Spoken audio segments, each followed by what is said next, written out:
CA Vision TV, sauti ya matumaini.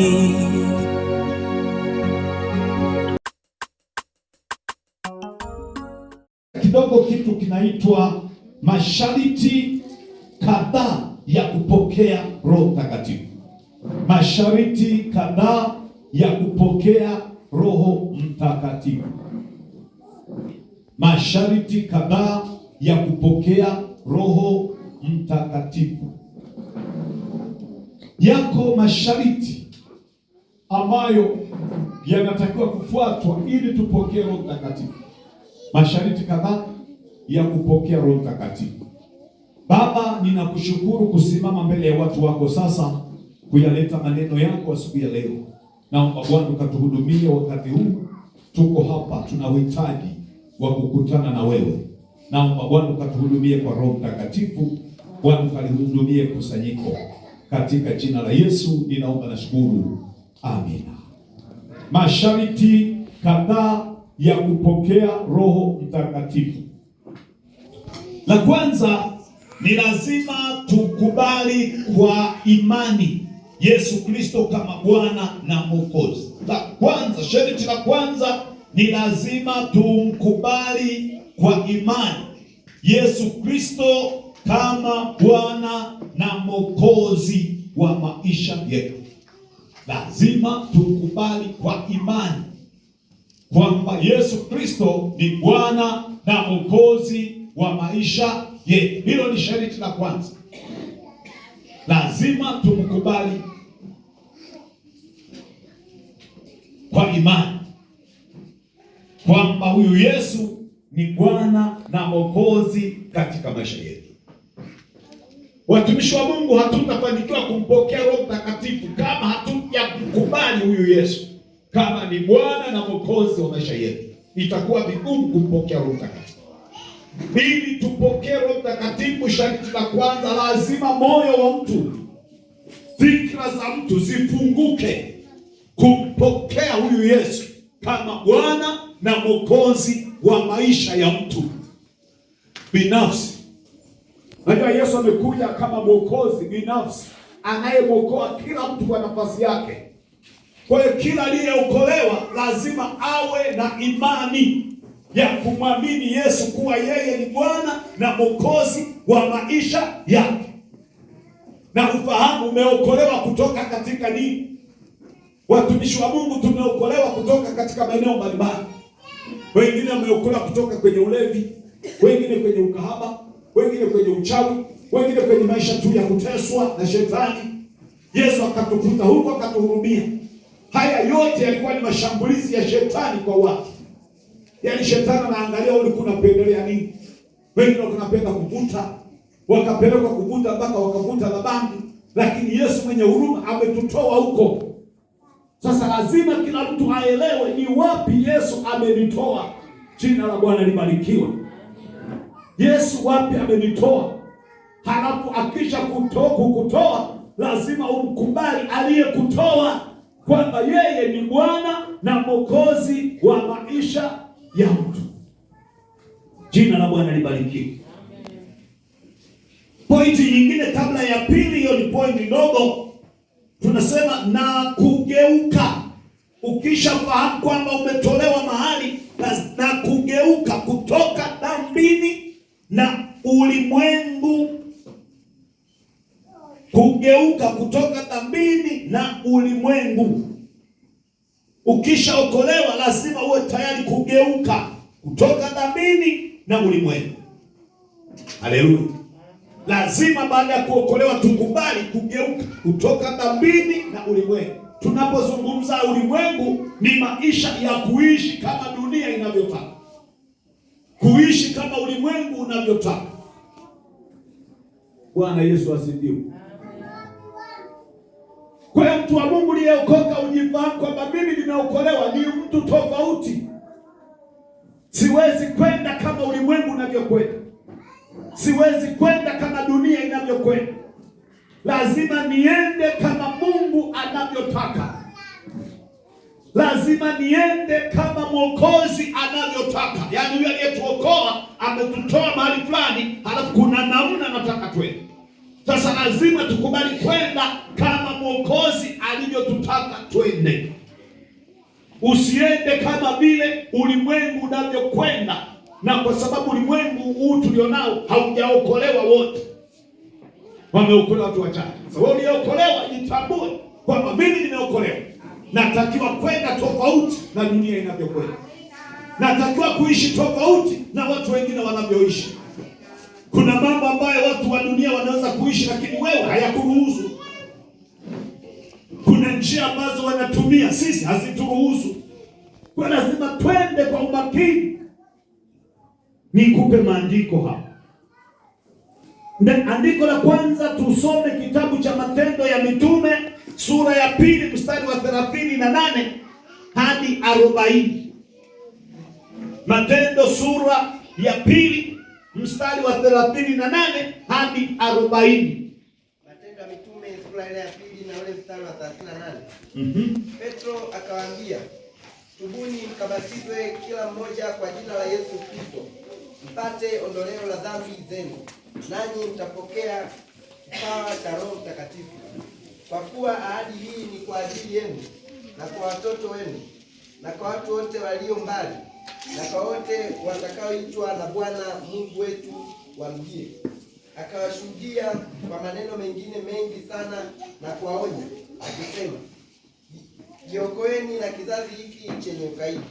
Jina la Bwana libarikiwe.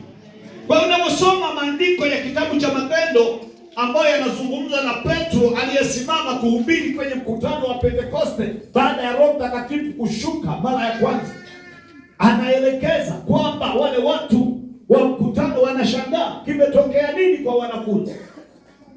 Yesu anawaambia, Petro anawaambia, hizi ndio habari alizosema Yoeli. Na wale wanasema na kweli, na sisi tulikuwa tunangoja ujumbe wa Yoeli utimie kwetu. Sasa tumepishana na gari la mshahara, tufanyeje? Petro anawakumbusha kwamba wanatakiwa kutubu, waamini, wabatizwe kwa jina lake Yesu. Wakishafanya hiyo kazi ya kutubu na kubadilishwa, watapokea kipawa kama zawadi. Jina la Bwana libarikiwe. Watapokea kipawa na watapata nguvu ya ondoleo la dhambi. Kwa hiyo tunaona himizo hapa ni kutubu, kubadilika, kugeuka. Haleluya. Kwa sisi tuliyetubu lazima tugeuke, tuwe tofauti na dunia inavyokwenda. Lazima tuishi kama Mungu anavyotaka, si kama dunia inavyotaka. Jina la Bwana libarikiwe. Lazima tutafute fedha kama Mungu anavyotaka, sio kama dunia inavyotaka tutafute pesa. Ukitafuta kama dunia inavyotaka, ziko njia nyingi za kutafuta fedha ambazo hazikubaliki na maandiko. Sasa hizo njia ukitumia, hutajaa Roho Mtakatifu. Roho Mtakatifu anataka tukishaitwa, tukishaokoka, tugeuke, tubadilike, tufanye kama Mungu anavyotaka. Na Roho Mtakatifu kazi yake ni kutuongoza. Jina la Bwana libarikiwe. Hayo ndio masharti. Na andiko lingine ni Matendo sura ya 8 mstari wa 12 hadi 17. Andiko la pili hapo ni Matendo sura ya 8 mstari wa 12 hadi mstari wa 17. Matendo sura ya 8 na ule mstari wa 12. Lakini walipomwamini Filipo akihubiri habari njema za ufalme wa Mungu na jina la Yesu Kristo, mwenyewe aliamini akabatizwa. Akashikamana na Filipo, akashangaa alipoziona ishara na miujiza mikubwa iliyotendeka. Na mitume waliokuwako Yerusalemu waliposikia ya kwamba Samaria imelikubali neno la Mungu, wakawapeleka Petro na Yohana, ambao waliposhuka wakawaombea wampokee Roho Mtakatifu, kwa maana bado hawajashukia hata mmoja wao, ili wabatizwe tu kwa jina la Yesu Bwana. Ndipo wakaweka mikono yao juu yao, nao wakampokea Roho Mtakatifu. Amina. Hapa tunapata kisa cha Petro anakwenda kuwaombea watu wa Samaria wapokee Roho Mtakatifu. Lakini maandiko yanasema Filipo aliteremka Samaria baada ya machafuko ya kanisa pale Yerusalemu. Kasema kama hatuendi kuhubiri Injili yatatokea machafuko, tutakwenda hata mahali ambapo hatukutaka. Haleluya. Hilo lilikuwa ni somo la maandiko asubuhi. Sasa hapa maandiko yanasema baadhi ya mtu mmoja aliyekimbia machafuko alikuwa ni Filipo. Filipo alishuka katika mji mmoja unaitwa mji wa Samaria. Alipofika huko Samaria, maandiko yanasema akahubiri habari za Kristo. Watu wakaokoka. Miongoni mwa waliookoka ni mtu mmoja anaitwa Simoni mchawi.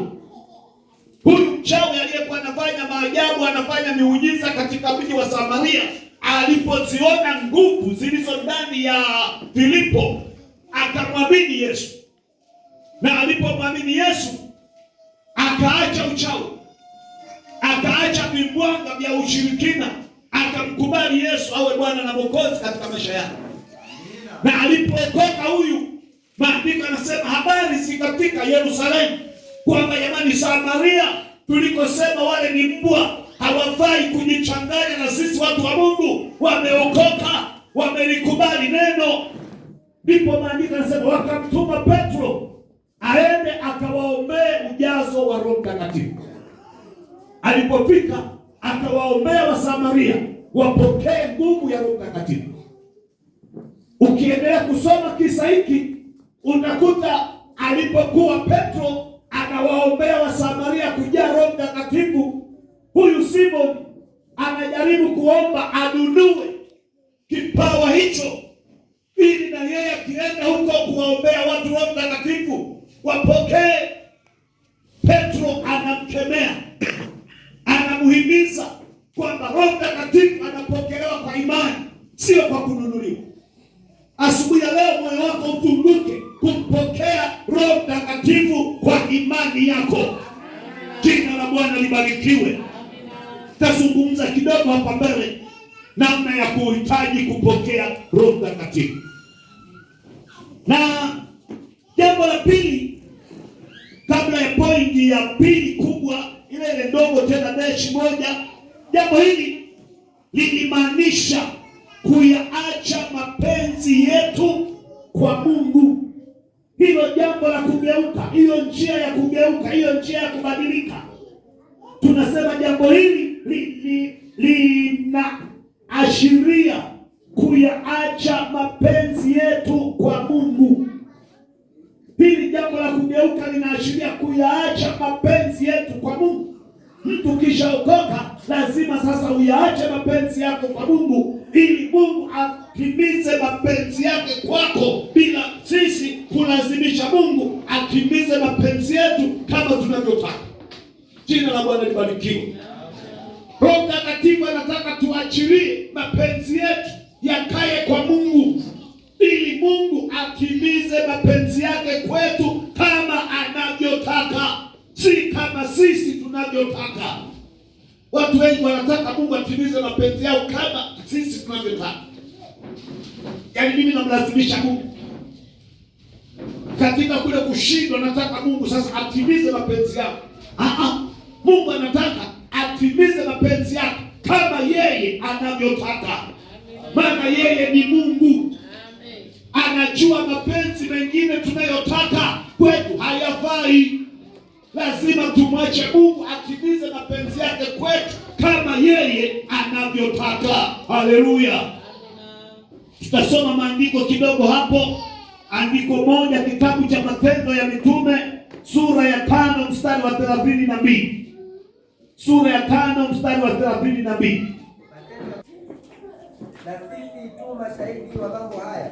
Na sisi tu mashahidi wa mambo haya. Haya yalikuwa maneno ya wanafunzi. Pamoja na Roho Mtakatifu ambaye Mungu amewapa wote wamtio. Pamoja na Roho Mtakatifu ambao Mungu amewapa wote wamtio. Haleluya. Ishia hapo. Kwa hiyo sisi tunakuwa mashahidi wa mambo ya Mungu pamoja na Roho Mtakatifu ambaye Roho Mtakatifu huyo amepewa kwa watu wote wanaomtii. Kwa hiyo sifa ya kupokea Roho Mtakatifu lazima uwe mtii kwa mambo ya Mungu. Mungu atusaidie sana. Ili tupokee lazima mjenge tabia ya utii kwenye mambo ya Mungu. Hatutapokea Roho Mtakatifu kama hatujajenga tabia ya kuwa watii kwa mambo ya Mungu. Roho Mtakatifu anataka aone, yani anakuongoza, anakuripoti. Muda wa ibada umekwenda ibada, muda wa maombi unapelekwa kuomba, muda wa kuja ibada kama leo umekuja. Lakini leo kama kwenye ibada ya Jumapili watu wengi wanatii sana Roho Mtakatifu. Hii wanatii. Sasa shughuli ya Roho Mtakatifu itaanzia kesho. Umepangwa zamu ya maombi Jumatatu, utashangaa umeshinda. Ndio mgogoro wa mtu na Roho Mtakatifu utaanzia kesho. Jumanne zamu yako ya kuomba, umeshindwa kuomba. Jumatano ni ibada, umeunganisha na majukumu. Kwa Roho Mtakatifu anaanza kuwa na mtu korofi. Na Roho Mtakatifu sio mbabe. Roho Mtakatifu anataka mtu awe anakubali hiari ya moyo wake pia. Roho Mtakatifu yupo lakini sio mbabe, kwamba akiona utii atakutandika viboko ili uende kwa. Hapana. Jana anakuongoza kwa kukushauri. Hata ukiwa kazini, jana atakuongoza kwa kukushauri. Mwanangu, muda wa ibada umefika. Halafu na wewe unamjibu hapa, lakini leo nimalize hapa ili kesho nisirudi. Anakukumbusha, lakini nilikuwa vizuri uende kanisani. Watasema na mimi mlokole mvivu. Nalima hapa siku mbili. Anasema kumbe huyu hiari yake ni kumaliza mlango. Roho Mtakatifu ananyamaza. Umalize mlango wako. Ukimaliza mlango, amani inaisha. Mbona umeshinda ibada? Watakuwa wameniuliza kanisani. Roho Mtakatifu watakuwa wamekuulizia kanisani. Penye hujafika. Unaanza kujipanga sasa. Roho Mtakatifu anakuwa unajipanga sawa sawa. Kwamba wakiniuliza tu nitawaambia, kwani wote walikuja kanisani? Yaani kanisani nilishinda peke yangu. Na kwa kweli Roho Mtakatifu anaweza akakimbia akaenda kwa shemasi. Shemasi, mtu fulani hajaja ibada. Shemasi naye akatiwa nguvu kwa nguvu. Mpaka kwa mtumishi wa Bwana. Mtumishi wa Bwana hujaja kanisani, anapewa makavu yake. Anarudi na shemasi naye nyumbani. Kwamba kazi hii ngumu nayo. Roho Mtakatifu anasikiliza. Na Roho Mtakatifu anajaribu kufanya uwiano kati ya wao uliyeshindwa, halafu kati ya mwingine awe mfuatiliaji ili kuhimiza, maana yeye ni roho. Roho Mtakatifu ni roho. Kwa hiyo anaweza akasema na wewe usimsikilize. Anaamua tumie mtu wa karibu ili ajaribu kukukumbusha jambo la muhimu ambalo umekosea. Halafu yule mtu akija, wa vijana wa kizazi hiki wanasema nampa makavu. Hayana maji, yanashindwa hata kumezea. Yule aliyepewa makavu anaogopa kwenda kumsaidia hata mwingine ambaye hana makavu. Maana aliyopewa sema hii kazi nimeona kuanzia leo sitatembelea mtu. Nitajibakia na wokovu wangu. Niendeke mbinguni. Wokovu tuliopewa sio mali yetu. Wokovu lazima uhusike kuwasaidia wengine wenye mahitaji, waliokata tamaa, watie moyo. Hata kama utapewa makavu, lakini endelea kufarijiwa na roho huyo. Yeye atakufariji, atakutia nguvu ili utimize lile kusudi lake. Haleluya.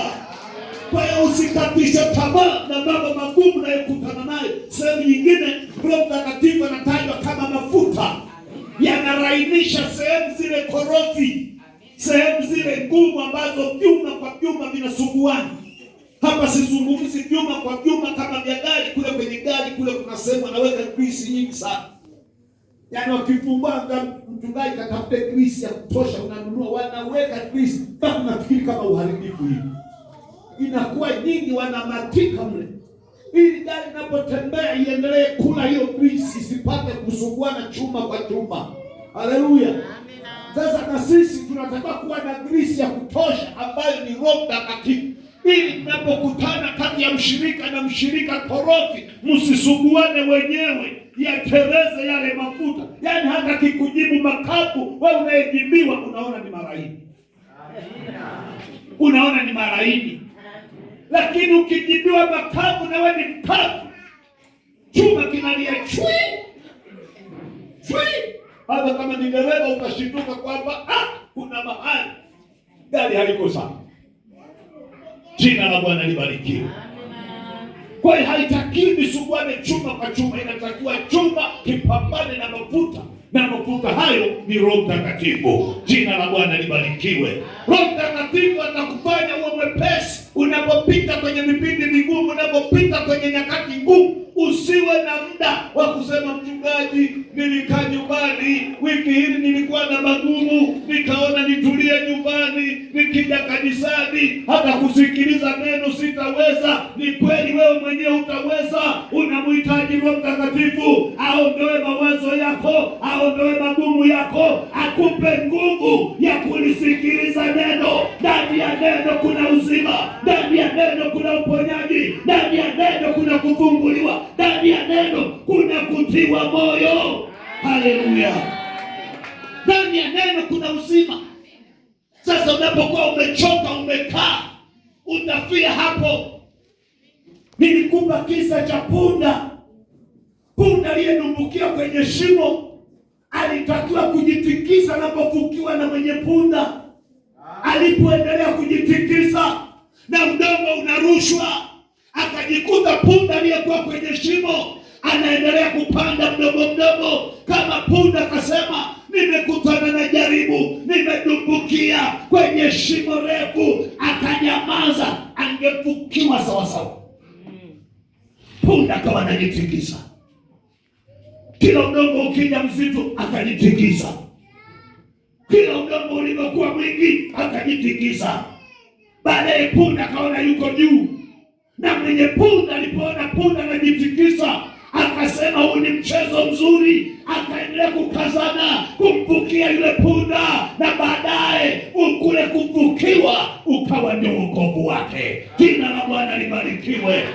Lazima ujitikise unapokuwa kwenye majaribu. Muulize mwenzako, unapita kwenye majaribu unajitikisa wewe?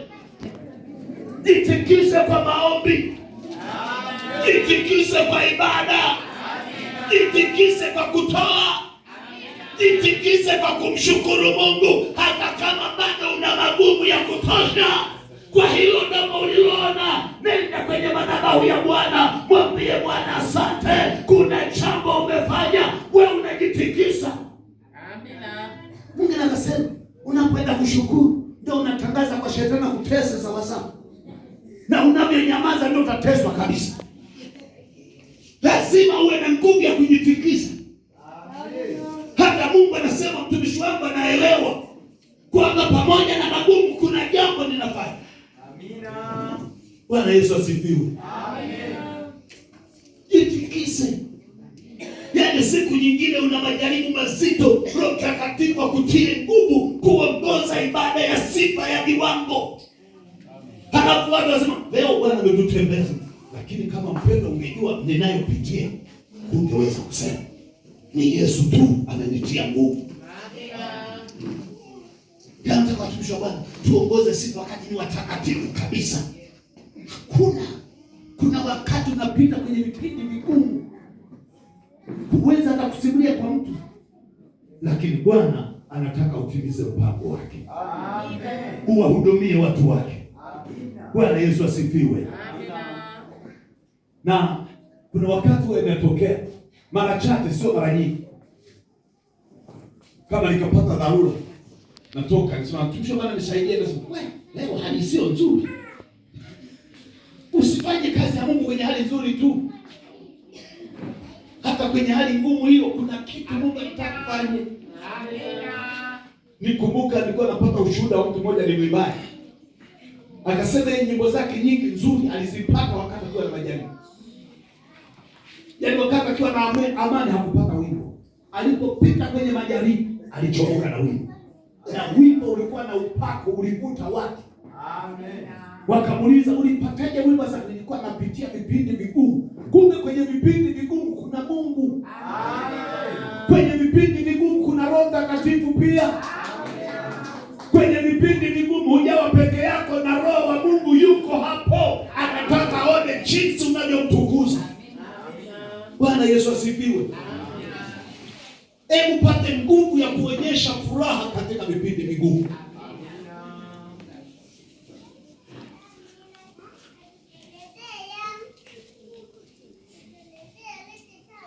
Jambo la tatu, point ya tatu ndogo ya dash kabla ya mbili,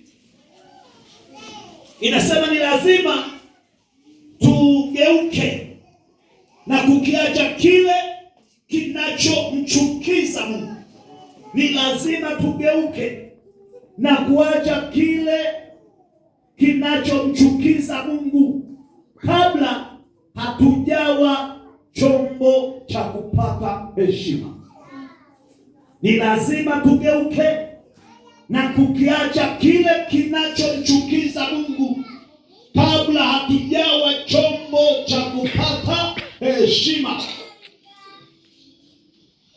kilichosafishwa kifaacho Bwana.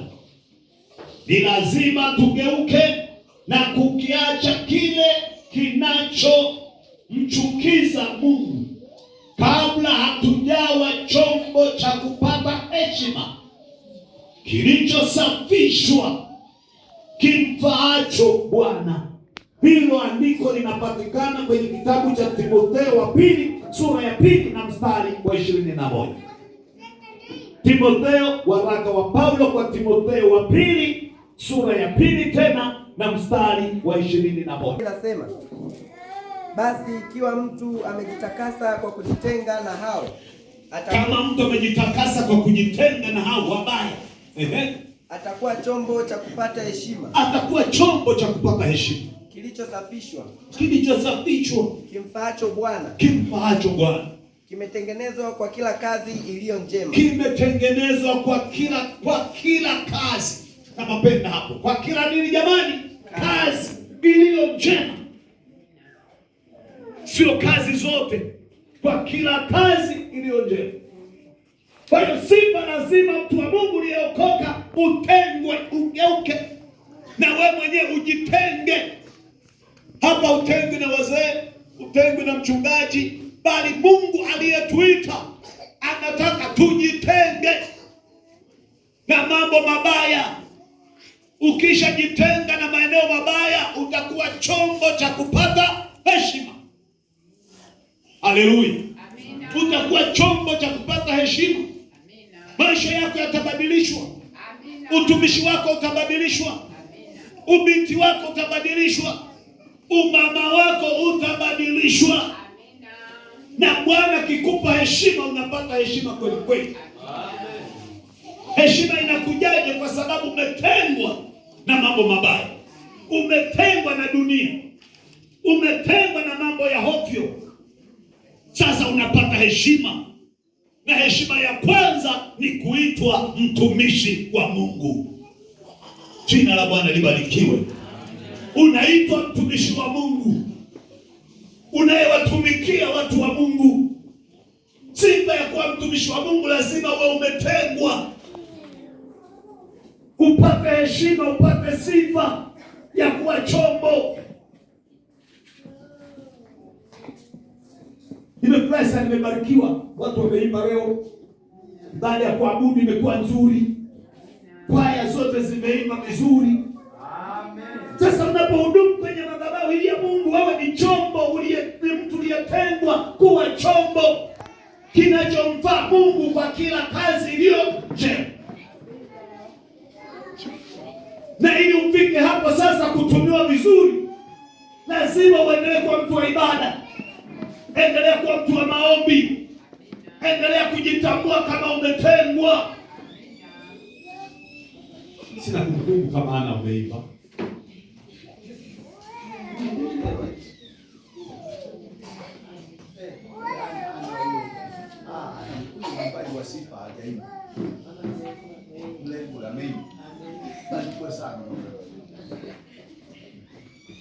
Alafu ana huku tena hujaima kupiga mazoezi.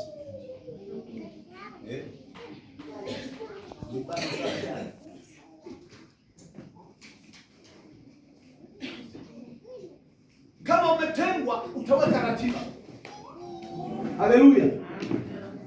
Yaani kuna jambo litakuwa linakubidisha. Kuna jambo linakupa ratiba kwamba leo lazima niwepo kwenye ratiba yangu. Meimba vizuri mpaka nikatamani sasa kurudie tena ule wimbo. Kwa namna umeisha.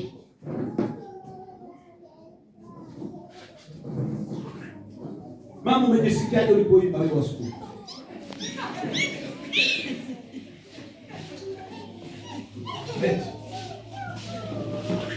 Napata heshima.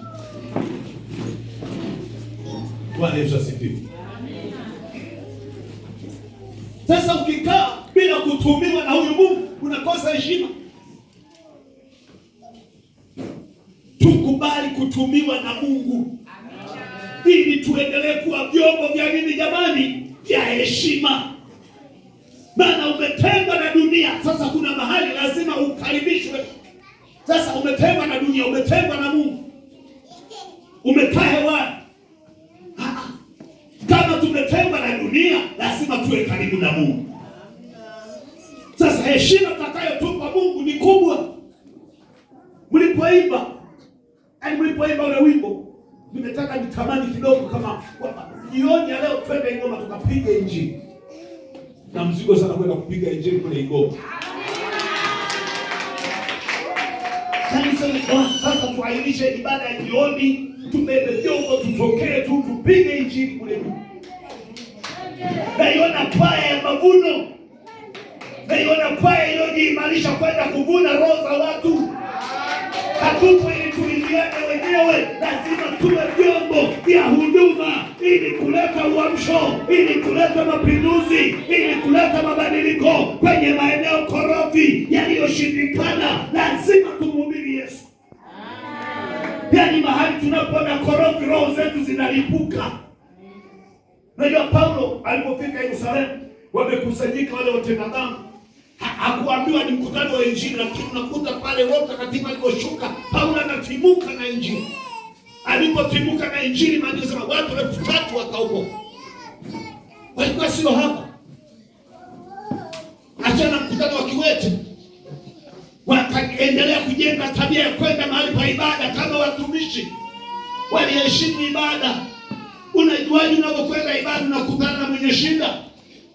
Atakuuliza mwenzo shida yangu natatuaje, na wewe unakwenda ibada unamwambia namna ya kutatua shida, anapokea muujiza wake kama Kiwete aliyepokea muujiza kwenye mlango ujao mzuri. Walijenga tabia ya ibada, walikubali kuwa vyombo vya Mungu. Lazima tukubali kuwa chombo cha Mungu. Mungu atutumie kwa Roho wake Mtakatifu. Jina la Bwana libarikiwe.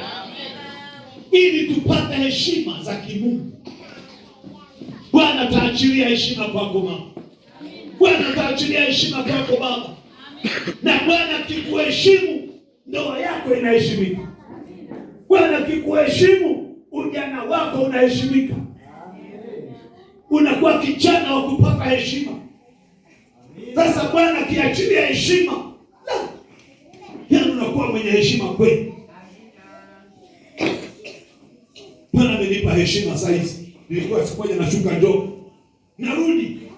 Mahali pale nimesimama tu. Akatokea jamaa. Anasema huyu jamaa ni mchungaji. Mimi sielewi jamaa wapi. Huyu jamaa ni mchungaji. Ete maji haraka. Akanipa maji katoni nzima ya 1,000. Katoni nzima machupa 6. Pakia kwenye skuta kuna kunywa wakati nasoma neno la Mungu. Sasa nikoni na maji ya nyumbani. Mesha wewe babu. Ulikuwa huna kwa kuweka hapa kununua maji yote. Mimi sasa nimepewa tu mwanangu. Na maji ya bomba tusibaki kutumia kule tu. Tukanywa, lakini siku moja naye akanywa maji ya manoma kuliko ya kawaida. Akatamani tukanunue chupa lingine. Mimi tuone jamaa pale pale nimsalimie tena. Hizo ni heshima tu Mungu anatupa. Alinipa maji ni kitu kidogo, lakini kwangu kilikuwa cha thamani. Bwana Yesu asifiwe. Mtu kukuheshimu sio lazima kupe vitu vikubwa sana. Hata kukusalimia Bwana sifiwe, mtu wa Mungu, ni heshima. Haleluya, ni heshima. Heshima ni heshima tu. Hata kuitwa mlokole ni heshima. Jamani, wako wangapi waitwa walokole? Mpaka kuitwa mlokole wewe, jitahidi kuwa na heshima mpaka kuitwa mlokole. Amen. Jina la Bwana libarikiwe. Amina. Vijana wangu, mnajisikia vizuri kupata heshima? Wanafunzi? Amina. Kule shule mnajisikia vizuri kutoka lokole? Amen. Ama mnakwazika? Ukiitwa mlokole ni heshima. Amina. Sasa na wewe uishi kama mlokole kweli. Amen. Watumishi wangu kinatoa masiku chini vizuri. Yale nikwambia mlokole usikwazike. Jisikie kumbe wananifahamu. Amen. Haleluya. Amen. Unapaka heshima. Hapa nakuja msana kama ni mlokole na hiyo wana nafasi. Hili hapana. Huyu jamaa amejichanganya, sio mlokole huyu. Inawezekana ni mlokole jina tu. Bwana Yesu asifiwe. Amen. Kwa tuishi vizuri ili tupate heshima. Na ukipewa heshima na Mungu, utukufu wa Bwana unashuka. Jina la Bwana libarikiwe.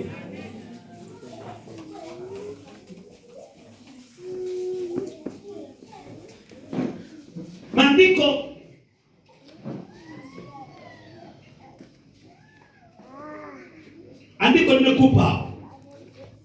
Umeshaandika Timotheo wa pili 2:21. Twende jambo la pili sasa, namba kubwa 2. Hizo zilikuwa deshi ndogo, ziko kama 3 hapo. Hebu twende namba 2. Namba 2, masharti. Sharti la pili ni lazima tutamani kujazwa na Roho Mtakatifu. Sharti la pili, lazima mtu binafsi wewe mwenyewe utamani kujazwa Roho Mtakatifu. Lazima mtu mwenyewe binafsi utamani wewe mwenyewe kujazwa na Roho Mtakatifu.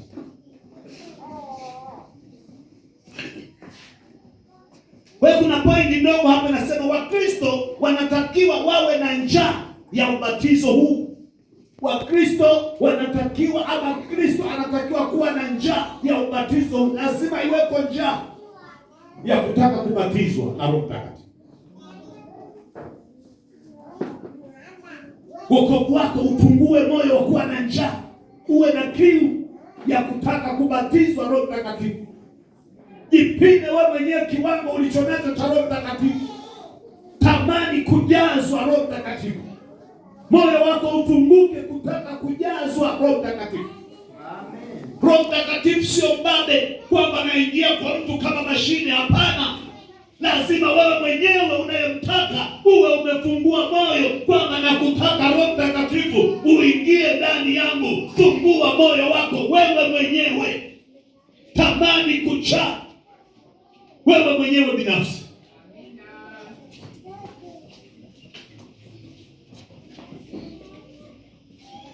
Neno la Mungu toka kitabu cha Injili ya Yohana sura ya 7 mstari wa 37 mpaka 39.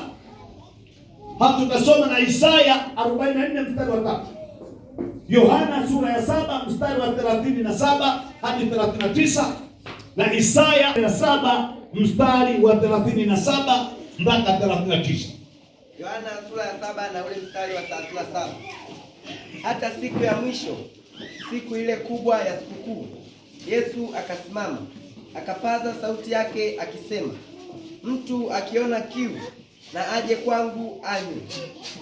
Aniaminie mimi, kama vile maandiko yalivyonena, mito ya maji yaliyo hai itatoka ndani yake. Na neno hilo alilisema katika habari ya Roho, ambaye wale wamwaminie watampokea baadaye. Kwa maana Roho alikuwa hajaja kwa sababu Yesu alikuwa hajatukuzwa. Jina la Bwana libarikiwe. Kwa hiyo tunakuta hapa Yesu anazungumza na watu wa mkutano kwamba anayeniamini, kama maneno yanavyosema, aje kwangu anywe maji. Sasa maandiko yanasema maji aliyozungumza kwamba mtu anayemwamini aende kwake anywe maji, alizungumza juu ya maji ya uzima, na maji hayo anasema ni Roho Mtakatifu. Roho Mtakatifu amefananishwa kama maji, na yanataja kwamba ni maji yaliyo hai. Yakiingia ndani ya mtu yatakuwa yanabubujikia uzima wa milele. Ndani ya mtu yakiweko maji ambayo ni Roho Mtakatifu, kazi ya maji hayo ni kumfanya huyo aliyeyapokea kila mara atamani kuendea uzima wa milele. Jina la Bwana libarikiwe. Kama haiko nguvu ya maji ya Roho Mtakatifu, maana yake mtu huyo anakuwa hana nguvu ya kububujikia uzima wa milele.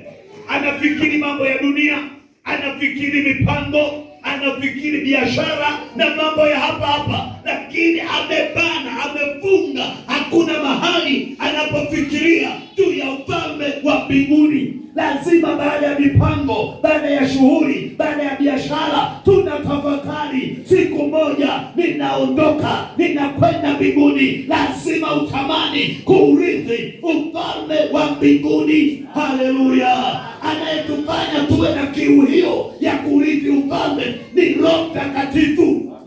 Yeye anatubidisha kwamba mwanangu, pamoja na mashamba, pamoja na biashara, kuna siku naondoka. Tena unaondoka ghafla bila ratiba. Kwa hiyo lazima unapopambana na dunia, lazima utengeneze mambo ya kiroho. Unakwenda kwenye ibada, unakwenda kwenye maombi, unakwenda kushuhudia, unawaambia wengine habari za ufalme, kwa sababu moyoni mwako kuna maji ya uzima yanabubujikia, huo uzima wa milele. Bila maji hayo utabubujikia dunia inayokwenda kukunjwa kama karatasi. Hutafikiri mambo ya mbinguni, ila utafikiri kidunia tu. Kila wakati utawaza mambo ya dunia tu, kila wakati. Mpaka wiki nimekuja jamani, na jana tutakuwa na maombi. Sasa kama huko kiroho, Roho Mtakatifu hayupo, unasema changanyana na za kwako hapa, changanyana na za kwako, una mute na simu mkaa asikutafute, lakini unashindwa kumute simu ya mbinguni, inaendelea kupiga kelele. Mwanangu, leo ni ibada, watu wapo kanisani, unakaa mwenye sana, ishinde kwa jina la Bwana, ishinde. Lakini nakuita mwanangu, wewe umeokoka, wewe sio uko kanisani, ishinde hiyo, ishinde. Bwana anakukumbusha kwa sauti ya upendo, mwanangu, umeokoka, unakwenda mbinguni. Dunia hii hutamaliza. Haleluya! Dunia tunayopambana nayo hatutamaliza. Walikuweko wazee wapambanaji, kila ukoo ulikuwa na wazee wapambanaji, walimiliki milima, sio virobo hivi tunavyomiliki leo. Leo tunamiliki vinusueka. Walikuweko wazee walimiliki milima 2, 3 mpaka 4. Sijajua mwalimu kule kwenu, baba yako alimiliki milima, babu yako hasa alimiliki milima mingapi? Huyu alimiliki milima kutosha Mahalinga. Ukoo wa Halinga sio mchezo hivi. Lakini unajikuta mlivyojisomeza, ni leo mnamiliki. Pengine mlipomiliki mmeacha kaka yenu fika tu. Lakini hapo panatufanya tukose ibada, tukose maombi. Mama kanisa, baba alimiliki milima mingapi? Kweli. Achana mzee mwenye mjasiri, mama mjasiri amemiliki milima ya baba yake. Ilikuwa mingi ya kutosha. Huyo mlengo, sijajua mlengo mkubwa wewe mwenye alikuwa na ndio babu yenu huyo. Mlengo yao. Ni huyo sasa fikiri milima ndio miliki. Yeye ndio kalipishi wa kina Roma hadi hao na baba yenze miliki ndio kakawana vipande vipande. Yuko aliyemiliki milima yoyote ya kwa na hakuna aliyemiliki. Sio tunakurudia na viungo viwili mpaka imani na kosa.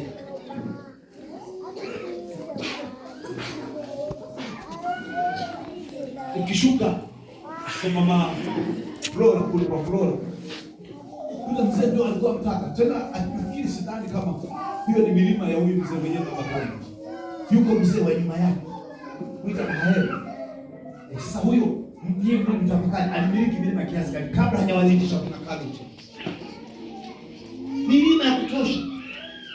Yale wakisimulia wamempaka ile huili ba. Leo sisi sasa toka sisi sasa tunataka tulindishe watoto wetu. Hiyo kizungulilo kidogo hivyo na tukawie na si watoto wetu. Watoto watakao wagawie watoto wao sasa. Na unakuta wale watoto hawana mpango wa kurithi hiyo plot, wanasubiri wagawie wauze. Hebu angalia watoto wanaokwenda kwa hiyo ardhi, yaani wana uchungu, wauze wanunue bodaboda. Na bodaboda yenyewe anapotoka nayo tu inagonga mtu, anakimbia na yacha hapo hapo. Historia ya ile imeisha. Sisi tumepata utajiri unaitwa ufalme wa mbinguni. Huo ndio tupambanie wapendwa. Haleluya. Kwa hiyo uwe na kiu ya kumtaka Roho Mtakatifu. Kazi ya Roho Mtakatifu ni kutuvuta. Tunaposhikwa na dunia, kazi ya Roho Mtakatifu anatuvuta. Mwanangu, kuna kuondoka. Unaposhikwa na dunia, Roho Mtakatifu anasema mwanangu, kuna kuondoka. Haleluya.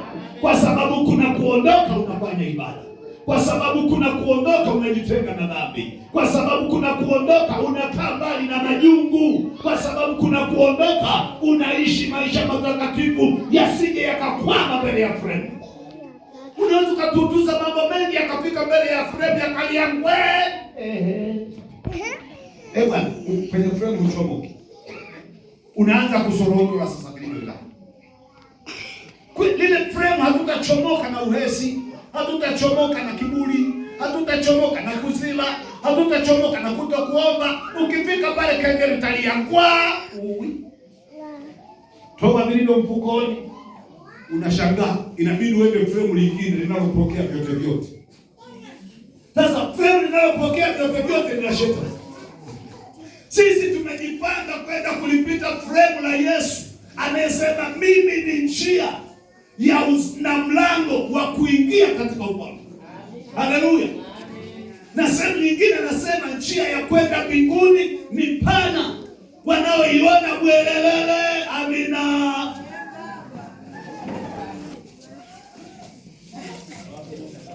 Nimechanganya. Njia ya kwenda mbinguni ni pana, wanaoiona ni wengi, wanafurahia. Amina.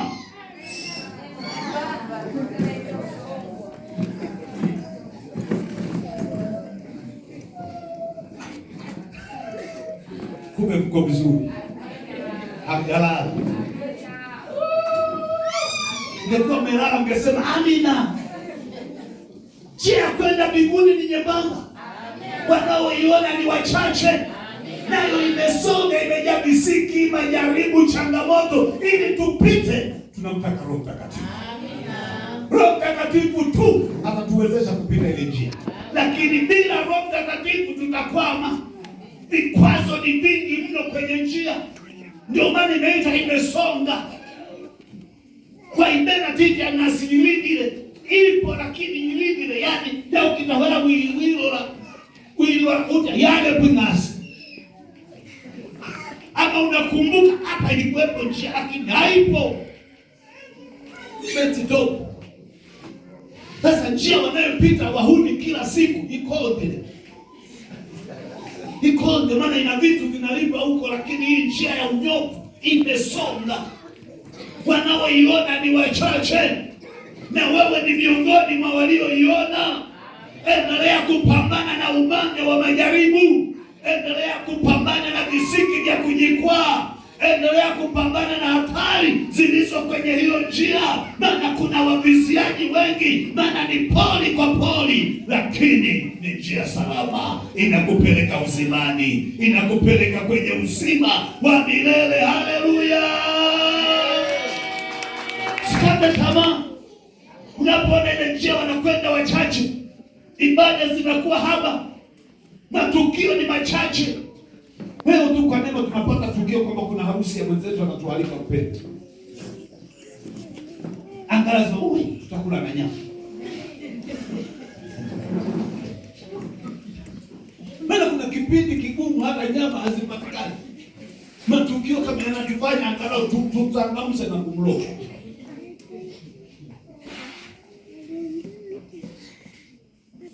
Najaribu kuangalia kwenye safari ya mwaka sipokea harusi ya kijana. Ina maana tunapita linaunga zaidi. Mwaka jana angalau kapilau tulikuwa mwaka jana mwaka juzi. Ni mwaka juzi. Ni mwaka jana ni mwaka juzi. Tumekula pilau mwaka jana. bwana kwa watu. Lakini mwaka huu kunaonekana kama hali sio sawa sawa. Tunaunga. Vijana wanafunga na kuomba. Wasikutane na majaribu haya kuoa, yanawakwaza. Kwamba yanaharibu uchumi. Kila mmoja wamekaeza na wewe mchungaji, mambo haya wewe kuangalia sana. Hakuna kuangalia, wanahofu uchumi wao utaharibika. Jamaa tuna kiu na pilau sisi. Hiyo ndio njia iliyosonga. Mambo sio rahisi kama mnavyoona. Wanadhani vipi? Mbona mmekaa nyuma kule? Yaani ukiwa umejaa roho, una mashaka na njia, kwa sababu Roho Mtakatifu anakupitisha kwenye njia iliyosonga. Unaiona njia wakati wengine hawaioni. Haleluya! Endelea kuiona njia ukiwa umejaa Roho Mtakatifu. Na baada ya kupita njia, Yesu atukuzwe, Yesu ainuliwe, Yesu apewe sifa. Maana mtumishi wa Bwana umeiona njia. Jina la Bwana libarikiwe. Pana andiko lingine hapo, nafikiri kwa Isaya. Kwa maana nitamimina maji juu yake aliye na kiu. Atamimina maji juu ya yeye aliye na kiu. Na vijito vya maji juu ya mahali pakavu. Na vijito vya maji mahali palipo pakavu. Nitamwaga roho yangu juu ya wazao. Atamimina roho yake juu ya wazao hawa wanotajwa. Na baraka zangu juu yao. Na baraka zake juu yao. Bwana Yesu asifiwe. Kwa hiyo lengo la Mungu ni kumimina maji juu ya vijito vya maji vilivyokauka, yani mahali pakame. Anatamani kumimina maji. Kwa hiyo lazima uwe na kiu, wenda kijito chako kimekauka. Bwana yuko hapa asubuhi ya leo amimine maji. Haleluya! Wewe fungua moyo wako ili akumiminie maji ya furaha, maji ya amani. Roho Mtakatifu arejeshe amani, arejeshe furaha, arejeshe upendo, arejeshe nguvu ya ibada, arejeshe nguvu ya maombi ndani ya mito yako, ili endelee kububujikia uzima wa milele. Na bubujiko linalotajwa hapo ni ibada, maombi. Haleluya! Yani mtu mwenye ibada anabubujika, anabubujikia uzima.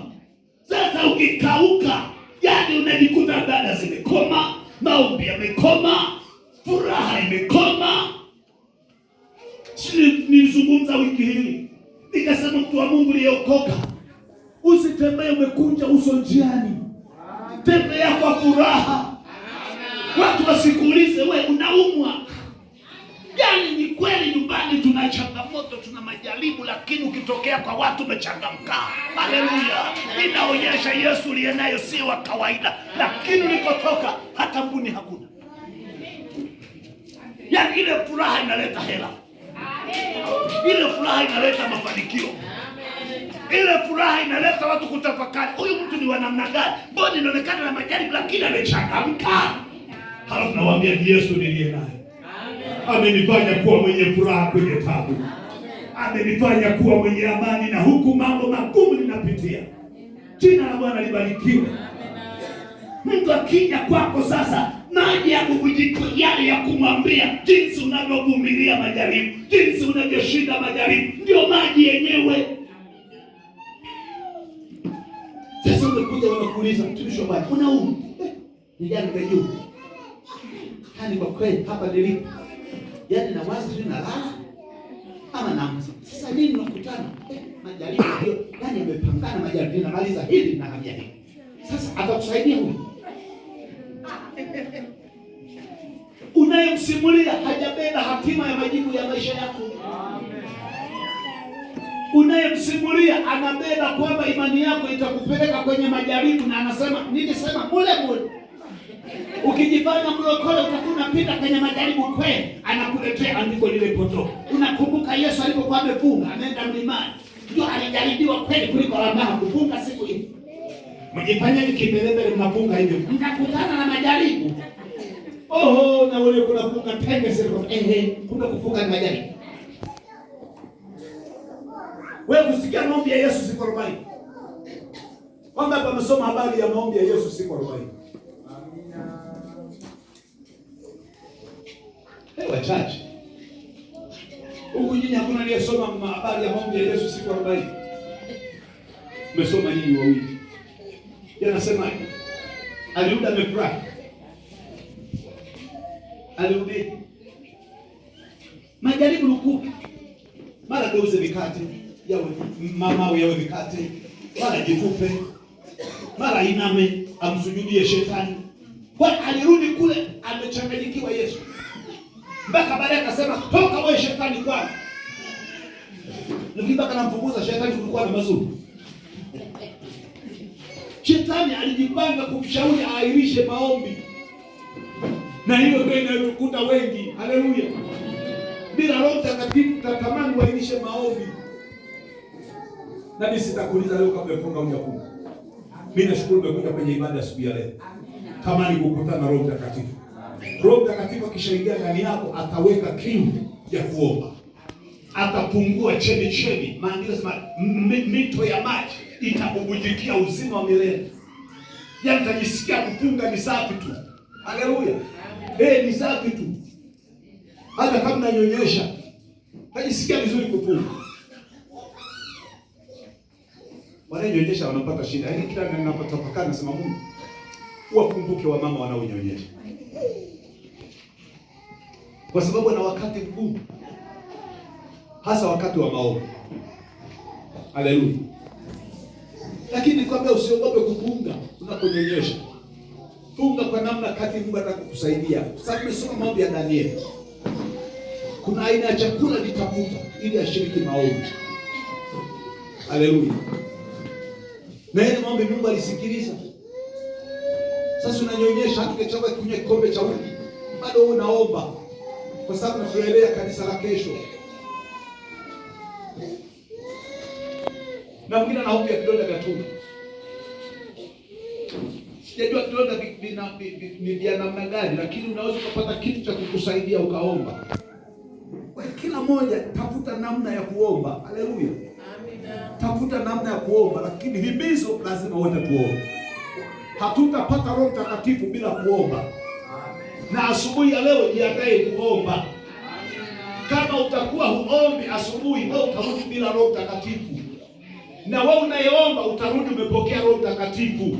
Haleluya. Roho Mtakatifu anataka tuombe. Na ili upate Roho Mtakatifu lazima uwe na nguvu ya kuomba. Jambo la tatu. Tunasema masharti la tatu. Mara nyingi tunapokea ubatizo huu kwenye majibu ya maombi. Mara nyingi tunapokea ubatizo huu kwenye majibu ya maombi. Luka sura ya 11 mstari wa 13. Mara nyingi tunapokea ubatizo huu kwenye majibu ya maombi. Huu ubatizo wa Roho Mtakatifu unaleta majibu wakati wa maombi.